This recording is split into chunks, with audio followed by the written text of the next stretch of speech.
یہ سب آئے خالی ہاتھ نہیں آئے. آپ یہ سمجھ رہے ہیں کہ مدینے میں خالی ہاتھ؟ سن لیجئے، ایک کے ہاتھ میں سیلی، سیلی کہتے ہیں سلاخ کو، لوہے کی سلاخ جسے آپ سریا کہتے ہیں، سریا، لوہے کا سریا. ایک کے ہاتھ میں سیلی، ایک کے ہاتھ میں کوڑا، ایک کے ہاتھ میں ننگی تلوار، ایک کے ہاتھ میں تلوار میں نیام کے، جس نیام میں تلوار رہتی ہے وہ میں نیام کے اٹھائے ہوئے تھا، اس کی چوٹ کچھ اور ہوتی ہے. اور جب یہ سب اندر داخل ہوئے تو کس طرح داخل ہوئے پتہ ہے آپ کو؟ میں نے جو دروازے کی تصویر چھاپی اس میں میں نے بتا دیا ہے کہ عرب میں مدینے میں دروازے پردے کے حکم کے بعد اس طرح بنتے تھے، اور سیدہ کے گھر کا دروازہ یوں بنا تھا کہ صدر دروازہ، اس کے سامنے دیوار، اور پھر گلی سے ڈیوڑی سے ہو کر پھر صحن میں دروازہ کھلتا تھا. تو بی بی جہاں کھڑی تھی وہاں دیوار اور دروازہ تھا صرف، اور بیچ میں سیدہ کھڑی تھی. اب یہ تو ابھی میں پڑھ رہا تھا چنوٹ میں مجلس، میں جس وقت پہنچا تو نوید عاشق جو تھے وہ بی بی کا حال دروازے کا پڑھ رہے تھے. اب یہ ان کے حصے میں آیا ہے، پڑھیں گے تو آپ سنیں گے کہ یہ تڑپا لیتے ہیں دل کو، جس طرح وہ حال پڑھتے ہیں. میں نہیں پڑھ سکتا اور مجھ میں دم بھی نہیں ہے، اور میں سخت مسائل پڑھ بھی نہیں پاتا. یہ جوان ہیں پڑھ لیتے ہیں، میرا دل نہیں اس طرح. ہاں بس اتنا میں بتا دوں کہ دروازہ پورا جلنے لگا اور شعلے اٹھنے لگے، اور جب دروازہ اچھی طرح سے جل گیا اور کوئلہ ہونے لگا تو ایک شخص نے لات ماری دروازے کو. اب دیکھیے گا تاریخ میں یہ لکھا گیا لات ماری، لیکن اس میں یہ ہے جو میں 7-8 کتابوں میں ہے کہ دروازے پہ لات رکھ کے دروازے کو پیچھے ڈھکیلتا گیا، اور اتنا ڈھکیلا دروازے کو کہ بی بی دیوار اور دروازے کے بیچ.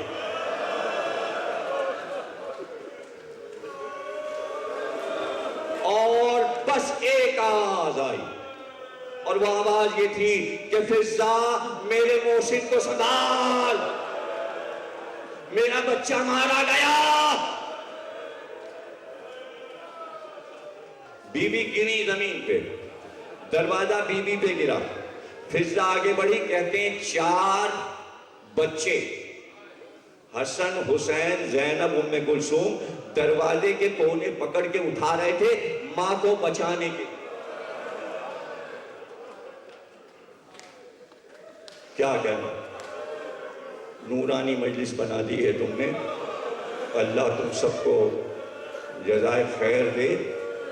2-4 لمحے کی زحمت ہے، اگر ہمت پڑی تو آگے بڑھوں گا، لیکن اس تمام مصیبت کے باوجود جب دروازہ جلتا ہوا بچوں نے کھینچا تو بی بی کی نظر پڑی کہ 7 آدمی صحن خانہ میں گھس چکے تھے،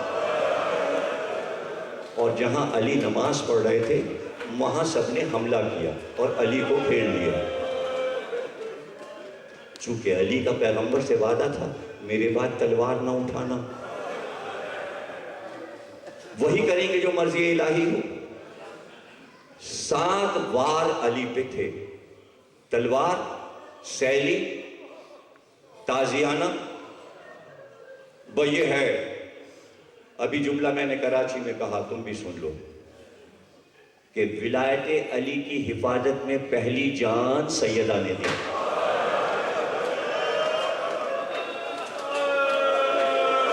پہلی شہیدہ بی بی نے دوڑ کر علی کے گرد اپنی باہیں ڈال کر کمر میں گھیرا ڈالا اور کہا خبردار ابو الحسن کو مت مارو. تو وہی وقت تھا کہ بازو پہ سیلی لگی، ایک تازیانہ پشت پہ لگا، اور ایک کی تلوار کا دستہ بی بی کی پسلیوں میں گھس گیا. پسلیاں ٹوٹ گئی بی بی کی.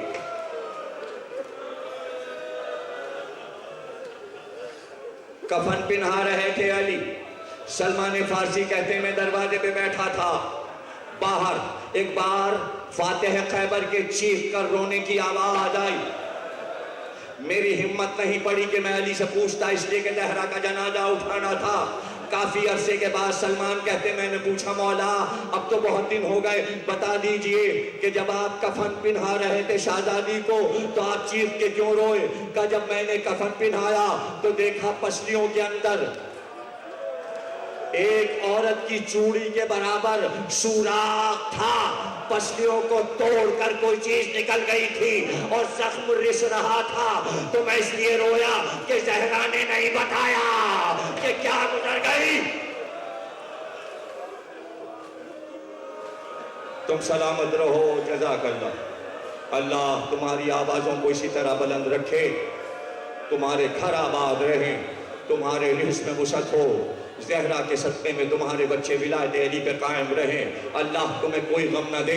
میں دعا کرا کے ہر سال جاتا ہوں، اللہ تم سب کو سلامت رکھے۔ دو چار جملے سن لو۔ علی کو لے کر چلے، گلے میں چادر بٹ کر پھندا بنایا اور گھسیٹ کر سڑک پہ لائے۔ بس جب علی کو کھینچتے ہوئے مدینے کی سڑک پہ لائے، میری طرف دیکھنا، ایک بار بی بی نے چادر سر سے ہٹائی اور اپنے بال کھول کر صحن میں آئی، اور صحن خانہ میں آنے کے بعد ہاتھوں پر اپنے بالوں کو بلند کیا اور کہا پروردگار بس عذاب لے آ۔ کہتے ہیں مدینے کی زمین میں زلزلہ آیا، مسجد نبوی کی دیواریں بلند ہوئی۔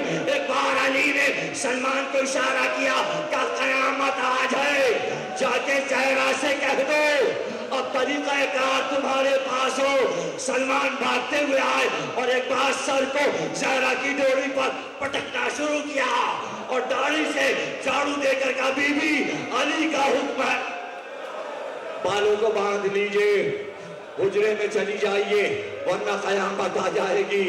زمین سنبھل گئی، زمین سنبھل گئی۔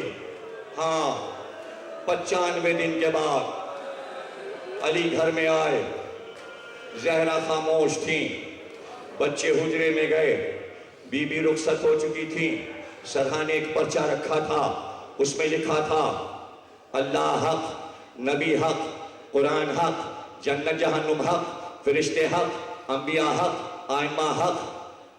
اور یا علی بچوں کا خیال رکھیے گا، میں نے بہت لاڈ سے حسن حسین کو پالا ہے، میں نے زینب کے سر میں کنگھی کی ہے، کبھی زینب کے بال کھلے نہ رہیں۔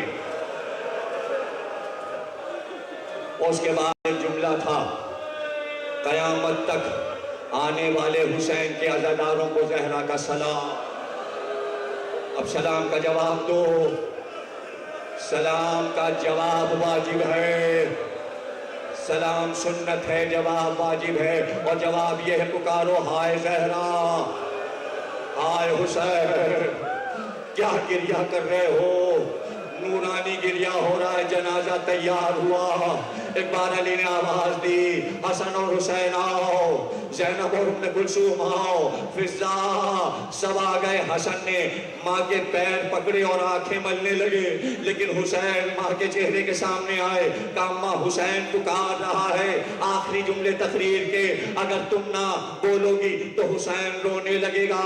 بندے کفن ٹوٹے، زہرا نے ہاتھ بڑھائے، کہا حسین رونا نہیں، رونا نہیں، ماں کے سینے سے لگ جاؤ۔ جب حسین نے اپنا سر سیدہ کے سینے پہ رکھ دیا تو ماں نے ایک بات کہی، بس اسی پہ تقریر ختم ہو رہی ہے۔ ایک بار کہا حسین تم نے پکارا، تم نے پکارا، تم نے پکارا، ماں نے جواب دیا اے حسین عصر کا وقت ہے، عصر کا وقت ہے، میں دنیا سے جا رہی ہوں۔ عصر کے وقت تم نے پکارا، میں بولی آج مجھ سے وعدہ کرو کہ جب ماں تمہارے پاس عصر کے وقت آئے گی اور ماں پکارے گی تو تم بولو گے۔